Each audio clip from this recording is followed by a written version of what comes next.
말씀 나누도록 하겠습니다. 오늘은 우리 부활주일 승리와 구원의 날입니다. 부활주일은 계속 말씀드렸던 것처럼 우리에게는 가장 중요한 날이고 기독교의 핵심인 날이죠. 아담과 하와 때부터 시작된 인류에게 계속 존재했던 죄와 사망의 저주에서 우리를 구원하시고 부활하사 예수님께서 사단에게 승리하신 날이기 때문이에요. 예수님은 하나님의 뜻에 따라 우리의 죄를 대신 지시고 십자가에 달려 죽으셨죠. 그로 인해 우리의 죄는 다 사해졌습니다. 문제는 예수님이 죽은 거예요. 하나님이 죽으신 것입니다. 우리가 개의 새끼는 강아지, 개새끼라 그러죠. 소의 새끼는 송아지, 소의 새끼. 사람의 자식은 또 사람이죠. 하나님의 아들이 예수님이라는 건 예수님이 곧 하나님이라는 거예요.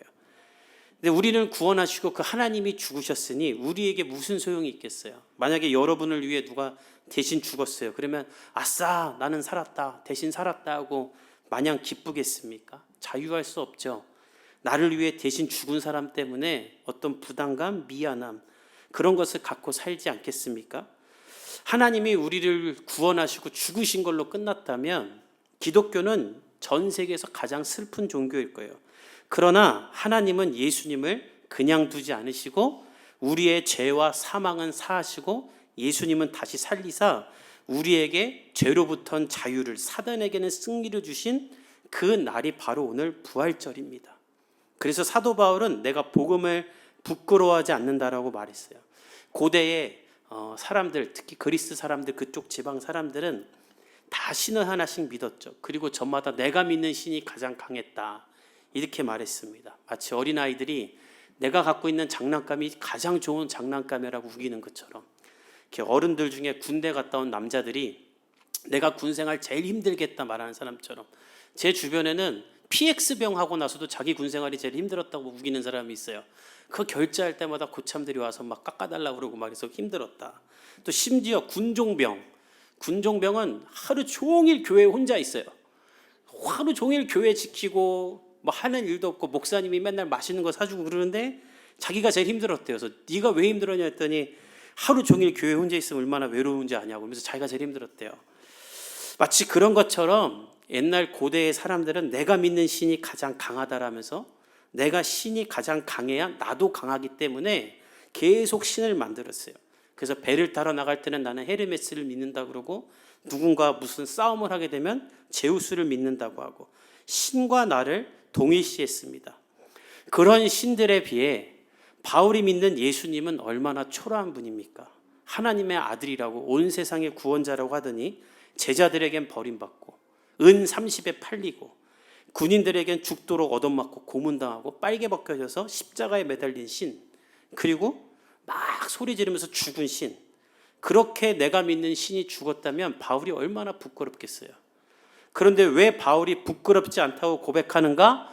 그 예수님이 죽은 걸로 끝난 것이 아니라 부활하셨기 때문에 우리의 모든 죄는 사하시고 우리를 위해 죽으사 우리를 향한 사랑을 확증하시고 죽음마저 뚫고 부활한 신이기 때문에 바울은 이 복음이 부끄럽지 않다고 말하는 거예요.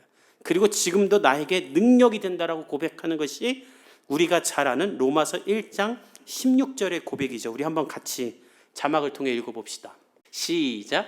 내가 복음을 부끄러워하지 아니하노니 이 복음은 모든 믿는 자에게 구원을 주시는 하나님의 능력이 됨이라. 먼저는 유대인에게요 그리고 헬라인에게다. 아멘. 내가 복음을 부끄러워하지 않는다. 왜냐하면 이 복음은 지금도 믿는 자에게 구원을 주시는 하나님의 능력이다. 어떤 사람이나 할 것 없이 이 능력을 주신다는 거예요. 저는 오늘 부활주일을 맞아서 여러분 모두가 이 부활하신 주님을 믿고 주님과 함께하는 삶이 시작되기를 축복합니다.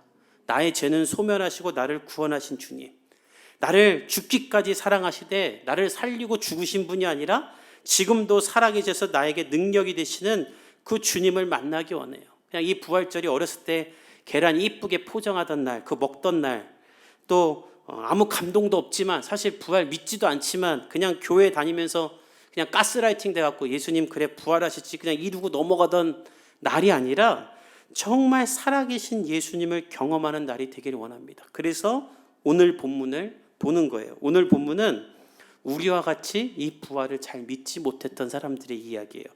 우리 1절부터 3절까지 한번 같이 읽어봅시다. 시작. 안식 후 첫날 새벽에 이 여자들이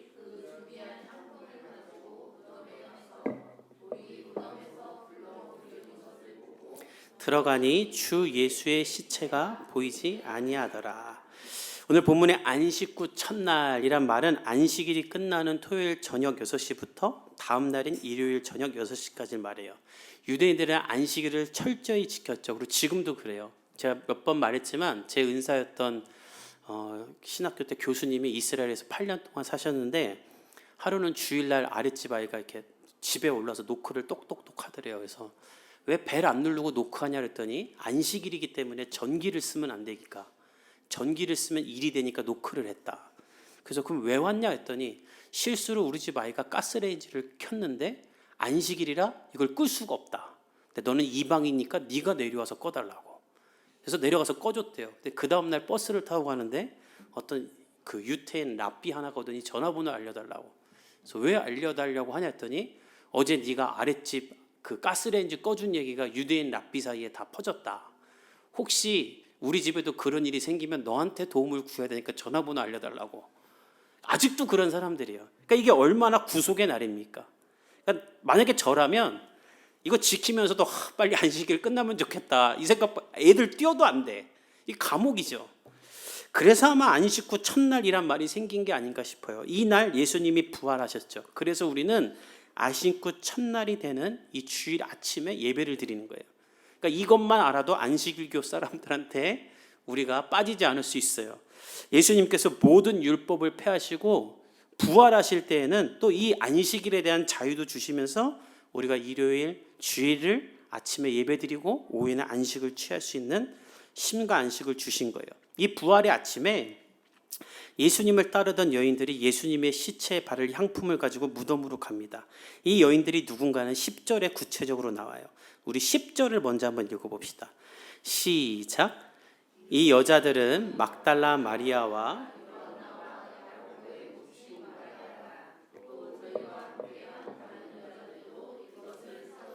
알리니라. 마리아와 요한나 그리고 야고보의 어머니 마리아를 비롯한 여러 여인들이 예수님의 무덤을 찾았다.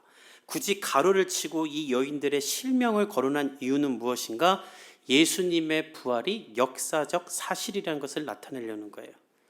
예수님의 부활이 그리스 신화와 같이 사람들이 지어낸 이야기가 아니라 예수님의 부활을 분명히 목격한 사람들이 있다는 것을 말하기 위해 세 사람을 기록한 거예요. 왜냐하면 유대 사회에서는 어떤 그 사건이 사실로 판명이 되려면 증인이 3명 이상 있어야 된다.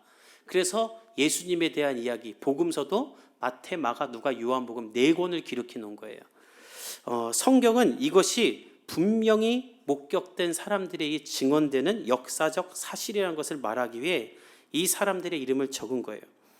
최첨단 시대를 살아가는 우리에게는 이것이 충분한 사실이 될 수 없을 수도 있죠. 우리는 증인보다 동영상이나 사진이 더 이렇게 증거의 효과가 나는 시대이지 않습니까? 그러나 이전의 시대에 살았던 사람들에게는 목격자와 그들의 진술, 그들이 기록한 글이 가장 사실에 대한 증거가 되죠. 이순신이 거북선으로 일본을 무찔렀다. 또 배 12척으로 일본 군한 330척을 이겼다. 사실 이 말도 안 되는 이야기를 우리가 왜 믿습니까? 이거 증명됐나요? 뭐 동영상 있나요? 아무것도 없어요. 기록과 그걸 본 사람들의 이야기로 전해지는 거죠. 게다가 거북선은 현대의 과학 기술로도 재현을 못하고 있습니다. 90년대 초에 거북선을 처음으로 만들었어요. 그래갖고 막 취재진도 몰리고 사람들도 몰렸어요. 너무 멋있는 거야. 막 사진도 찍고 탈락을 했는데 못한대. 왜? 만들긴 했는데 이게 150톤인가 그래갖고 나가지가 않는데요. 그래서 어떻게 거북선을 배로 띄웠는지를 모르겠다. 그때부터 3번을 복원했는데 몇 달 전에 3번째 복원을 했어요. 무게는 50톤을 줄이고 또 우리가 알기로 거북판 상판이 다 이렇게 쇠로 돼 있잖아요. 그게 아니라 가시만 쇠로 만들었다. 이렇게 복원을 했어요. 그리고 계속해서 다른 모양으로 복원합니다. 그래서 이쯤 되면 어떤 학자들은 진짜 거북선이 있었냐 이런 말하는 사람들도 있고 또 지금 만든 게 이순신 때의 거북선이 맞는가? 어떻게든 이거를 만들려고 하는 게 아니냐 이렇게 말하는 사람들도 있어요. 그러나 우리 국민들 중에 그 누구도 이순신을 의심하거나 거북선을 의심하는 사람도 없죠. 모두 다 국뽕에 취해서 그런 건가? 아니에요. 수백 년이 넘도록 이것을 본 사람들과 그들이 남긴 기록이 계속 나오기 때문이에요. 최근에도 이순신 가문의 한 집에서 거북선을 상세히 기록한 그림이 나왔다 그래요. 그러니까 우리는 이것을 본 적도 없고 증명이 안 되지만 다 사실로 믿고 사실로 받아들이죠. 부활도 마찬가지예요. 믿기 어려운 거고 증명되기 어려운 것이지만 하나님은 우리가 이것을 믿기 어려워하는 것을 아시기 때문에 분명한 목격자들 그들의 진술을 기록해서 2000년이 넘도록 이것을 우리가 깨달을 수 있도록 전하고 계신 거예요. 그래서 하나님은 성경에 이 부활의 목격자들과 그들의 이름을 상세하게 기록하시는데 막달라 마리아는 과거 7귀신에 시달렸으나 예수님께 고침을 받은 사람, 요한나는 헤롯의 청지기인 구스의 아내, 야고보의 모친 마리아는 사도 야고보의 어머니입니다. 이들이 예수님께 향품을 바리고자 새벽에 가요. 근데 무덤 앞에 가서 깜짝 놀라요. 왜냐하면 무덤 앞에 갈 때 고민이 있었어요. 이 예수님이 묻혀있던 이 무덤은 아리마대 사람 요셉이 드린 무덤인데 이 사람이 어마어마한 부자였어요. 그래서 당시에 부자들은 바위, 돌을 파고 무덤을 만들었답니다. 땅속을 파고 묻으면 습기도 차고 부패되니까 진짜 부자들은 바위를 파갖고 그 안에 무덤을 만들었어요. 근데 아리마대 사람 요셉이 예수님을 믿게 되고 자신이 나중에 죽어서 묻히게 될 무덤을 예수님께 드려요. 그리고 이런 고급진 무덤은 입구를 큰 바위로 막았어요. 그러니까 이 여인들의 고민은 예수님한테 향품을 받으러 가는데 그 바위를 누가 이렇게 치워줄 수 있을까? 또 로마에 부탁을 해서 예수님이 부활할 거라 믿는 사람들이 시체를 가져갈 수 있으니 병정들을 세워서 지키게 하고 또 황제의 인장을 발라서 아무도 못 열게 해달라 이렇게 했어요. 그러니까 가봤자 예수님의 시체를 만질 수도 없고 들어갈 수도 없으니 근심을 하면서 간 거예요. 근데 저는 이게 여자들의 장점이라 그래요. 여자들이 그렇죠. 안 될 거 알면서도 일단 해보는 게 있어요. 남자들은 계산 다 해보고 안 될 것 같으면 안 해요. 근데 여자들은 그렇지 않아요. 여자들의 장점이에요. 살 거 없어도 백화점에서 세일하면 가요. 그리고 필요가 없어도 우리 애에게 좋을 것 같다 하면 일단 몸이 움직여요. 검증도 안 하고 남의 말 듣고 다 해요. 지금 이게 지금 칭찬인지 욕인지 여러분들 헷갈리잖아요. 근데 남자는 계산을 하면서 안 해요. 여자들은 사랑을 하면 다 해요. 그러니까 우리 자매님들이 잘 들어야 되는데 여러분의 가지고 있는 이 적극성의 장점이 하나님을 향하면 응답의 연속이 되지만 세상을 향하면 누구보다 방향을 잃게 됩니다. 한국교회 역사 가운데 우리 어머니들이 여성들이 큰 은혜를 많이 경험하고 기도 응답을 많이 받았던 건 앞뒤를 안 따지고 은혜의 자리다 하면 여성들은 다 갔어요. 남자들은 안 그래요. 계산해요.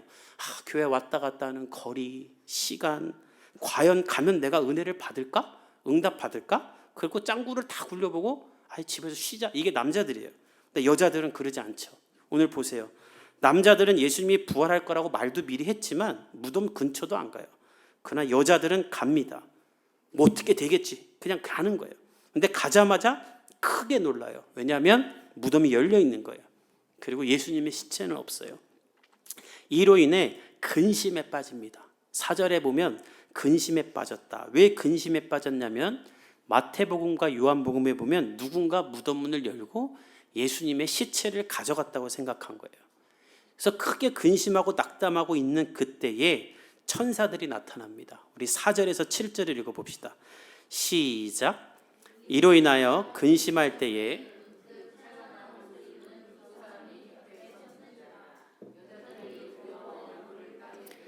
두 사람이 이르되 어찌하여 살아있는 자를 죽은 자 가운데서 찾느냐. 여기 계시지 않고 살아나셨느니라. 갈릴리에 계실 때에 너희에게 어떻게 말씀하셨는지를 기억하라. 이르시기를 인자가 죄인의 손에 넘겨져 십자가에 못 박히고 제3일에 다시 살아나야 하리라 하셨느니라 한데, 그들이 근심을 하고 있는데 찬란한 옷을 입은 두 사람이 곁으로 옵니다. 다른 복음서는 천사라 그래서 두려움에 빠져요. 이게 하나님이 하신 어떤 일이 일어났구나 하는 걸 깨달은 거예요. 무덤은 열려 있고 시체는 없고 천사가 나타나니. 그래서 얼굴을 땅에 대고 있는데 천사들이 말해요. 어찌하여 살아있는 자를 죽은 자 가운데서 찾느냐. 여기 계시지 않는다. 그러면서 하시는 말씀이 누가복음 9장의 말씀인데, 예수님이 너희들에게 말씀하시기를 인자가 죄인들의 손에 넘겨서 십자가에 못 박히고 3일에 살아난다고 하지 않았느냐, 이 말을 하는 거예요. 근데 사실 이 말을 다 잊고 있었어요. 왜냐하면 예수님을 따르던 사람들에겐 지금 다 트라우마가 있어요. 예수님이 죽으시던 그 장면을 다 내 눈으로 봤기 때문에 그 충격이 가시지 않는 거예요. 혈관이 다 터지도록 군인들에게 맞았고, 십자가를 지고 가면서 뼈가 다 부러졌고, 십자가에 못이 박혀 죽을 때는 피와 물을 다 쏟고 돌아가셨죠. 지난 금요일에 말했지만 십자가 처형을 당할 때는 사람이 1000번을 기절했다 정신을 차렸다가 한대요. 그렇게 죽인대요. 그래서 과거의 모든 형벌 중에 가장 잔인한 형벌이 두 가지인데, 첫째는 사람을 회로 뜨는 거, 둘째는 십자가 형벌이었대요. 그러니까 끔찍하게 죽는 예수님을 본 이 사람들이 어떻게 부활을 믿을 수 있겠어요? 완전히 죽었다. 그리고 낙망하고만 있는 거예요. 그래서 예수님의 한 말도 기억하지 못하고 있는데, 무덤이 옮겨져 있고 예수님은 없고 천사가 와서 이 말을 하니 예수님의 말씀이 이루어진 것을 깨닫게 된 거예요. 그래서 그 소망을 가지고 이들은 어떻게 하는가? 제자들에게 달려갑니다. 우리 8절에서 9절을 읽어봅시다. 시작. 그들이 예수의 말씀을 기억하고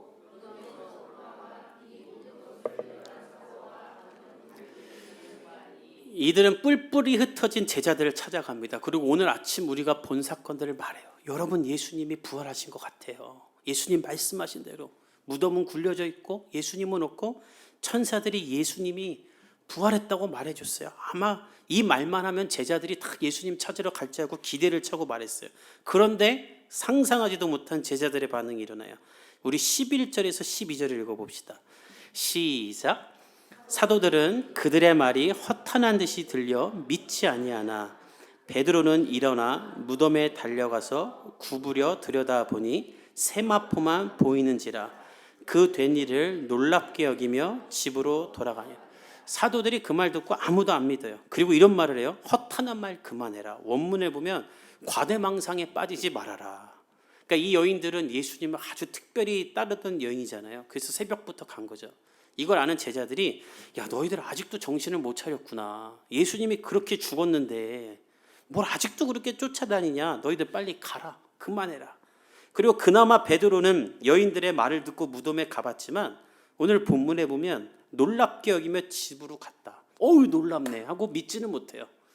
뭐 무슨 일이 일어났겠죠 하고 집으로 가버려요. 그래서 결국 오늘 설교의 결론은 무엇인가? 예수님을 따르던 사람들도 부활을 못 믿었다.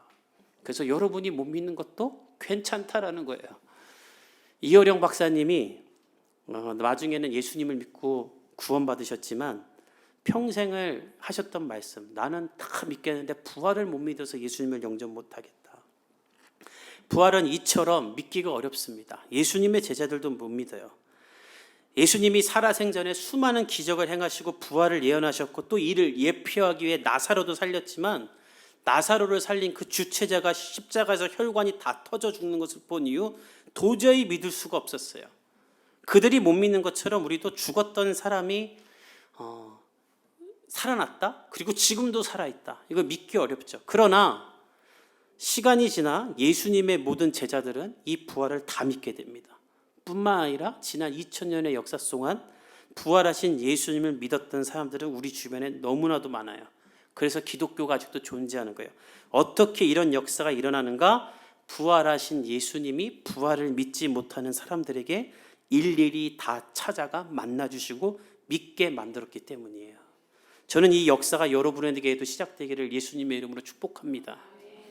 예수님이 돌아가셨을 때 제자들이 다 흩어지죠. 어떤 사람은 물고기 잡으러, 어떤 사람은 엠마오로. 예수님이 그 자리를 다 가세요. 물고기 잡던 사람들에게는 조반을 차려주시고 엠마오로 가던 두 제자에게는 옆에 가서 동행해 주시고, 나는 예수님의 손과 발을 만져봐야지만 예수님을 믿겠다는 도마에게 나타나 만져봐라, 내가 부활했다. 예수님이 찾아가 다 만나게 해주세요. 심지어 예수는 허구다라고 말하며 예수 믿는 사람을 찾아 죽이던 사도 바울에게는 다메섹에서 나타나 바울이 부활하신 예수님을 믿게 만들죠. 지금도 마찬가지예요. 제가 오늘 아침에 차인표 씨의 간증을 들었어요. 그분이 이런 간증하시더라고요. 모태신앙으로 태어나 평생 기도하고 성경을 읽었지만 40이 될 때까지 예수님을 만나지 못했다. 너무 답답해서 예수님 만나고 싶고 음성 듣고 싶어서 뮤지컬까지 했다. 지저스라는 출연료도 안 받고, 주님 제가 이 뮤지컬 할 때는 좀 만나게 해주세요. 근데 못 만났답니다. 그렇게 답답하던 어느 날 2006년에 시네라 씨가 아내가 컴패션의 홍보대사가 되면서 인도로 이렇게 봉사활동을 가는데, 시네라 씨 간다고 하면서 봉사대원을 다 모았는데 시네라 씨가 못 가게 됐대요. 그래서 남편한테 좀 대신 가라고 했는데 어떻게든 안 가려고 하다가 어쩔 수 없이 가게 됐대요. 근데 너무 가기 싫어서, 또 다른 봉사자들과 어울리기 싫어서 봉사활동 가는데 자기는 1등석을 걷어갔대요. 비즈니스 위에 1등석 누워서 가는 거. 세상에서 제일 가난한 애들 만나러 가면서 1등석에 고급 선글라스 끼고 갔대요. 그리고 내려서 버스를 타고 이동하는데 컴패션 담당 목사님이, 차인표 씨, 당신이 만날 사람은 이 세상에서 가장 가난한 아이들입니다. 그 아이들 만날 때 안아주시고 너는 예수님의 사랑을 받은 사람이야, 특별한 사람이야, 이렇게 말해주세요. 그 정도는 할 수 있을 것 같아서 하겠다고 갔대요. 그리고 도착해서 한 아이를 만났는데 자기가 그 아이를 잡으려고도 하기 전에 아이가 먼저 손을 내밀었대요. 그때 아이의 손을 잡을 때 예수님이 자신에게 분명히 말씀하셨대요. 내가 여기서 너를 기다렸다. 내가 너를 사랑한다. 그러면서 하는 고백이, 본인이 예수님 만나려고 했던 화려한 무대와 성공의 자리에선 예수님이 없었지만 이 자리에 예수님이 있는 걸 깨달았다. 그리고 예수님을 전하시는 거예요. 이번 부활하신 주님이 지금도 여러분을 만나러 찾아와 주실 줄 믿습니다. 부활은 여러분이 믿는 게 아니에요. 안 믿어진다고 애쓰지도 마세요. 예수님이 여러분에게 믿게 해주실 줄 믿습니다. 따라서 이 부활의 아침 여러분이 해야 될 기도가 있어요. 주님, 제가 부활하신 주님을 만나게 해주십시오. 왜 이 주님을 만나야 되는가? 부활하신 주님을 만나면 이 인생이 달라져요. 부활을 믿지 못하면 인생이 유한해요. 그러나 부활하신 주님을 만나면 영원한 삶을 삽니다. 제가 얼마 전에 한 여행하는 프로를 봤는데 그 프로에서 오스트리아의 화려한 궁전을 여행하는데 한 사람이 그 말해요. 너무 멋있다. 그래서 동상들을 보면서 아유, 죽어서 동상 만들면 뭐하나, 살아서 다 누려야지. 그러니까 옆에 있는 사람이 맞아요. 죽어서 뭐해요. 살아서 내 돈 다 쓰고 다 누려야죠. 그런 사람들이 그런 말을 하는 이유는 한 가지예요. 죽으면 끝이다라고 생각하는 거예요. 그러니까 내가 살아있을 때 다 누리고 다 해봐야 되고 다 하는 거예요. 그러나 부활을 믿는 사람들은 그렇게 얘기하지 않아요. 차인표 씨의 아내였던 시네라 씨는 한 간증에서 이런 말을 해요. 천국에 가서 하나님을 만날 것인데 그때 하나님이 너 뭐하고 왔니 하면 자기는 할 말이 없을 것 같다. 근데 그때 이 말을 할 수 있을 것 같다. 저 두 아이 입양해서 사랑으로 키웠어요. 제가 그래도 이거는 했어요. 이 말을 할 수 있을 것 같습니다. 똑같은 연예인이지만 한 사람은 죽어서 이름 남기면 뭐하냐, 내가 다 누리고 살겠다고. 똑같은 연예인이지만 한 사람은 내가 죽어서 하나님 앞에 섰을 때 한 말을 만들며 살겠다라고 하죠. 이것이 부활을 믿는 사람과 믿지 않는 사람의 차이예요. 부활을 믿는 사람은 영원한 삶을 바라보며 삽니다. 그래서 이 세상을 변화시킬 수 있어요. 하나님 앞에 서서 할 말을 만들며 살기 때문에. 저는 저와 여러분이 부활하신 주님을 만나 주님과 함께하는 인생의 비전이 생겨나기를 예수님의 이름으로 축복합니다. 부활하신 주님을 여러분의 인생의 길과 진리요 생명 되시는 예수님으로 모십시오. 새로운 인생이 시작되며 여러분을 향한 예수 그리스도의 계획이 시작될 줄 믿습니다. 그런 부활주일이 되기를 예수님의 이름으로 축복합니다. 우리 함께 기도하겠습니다.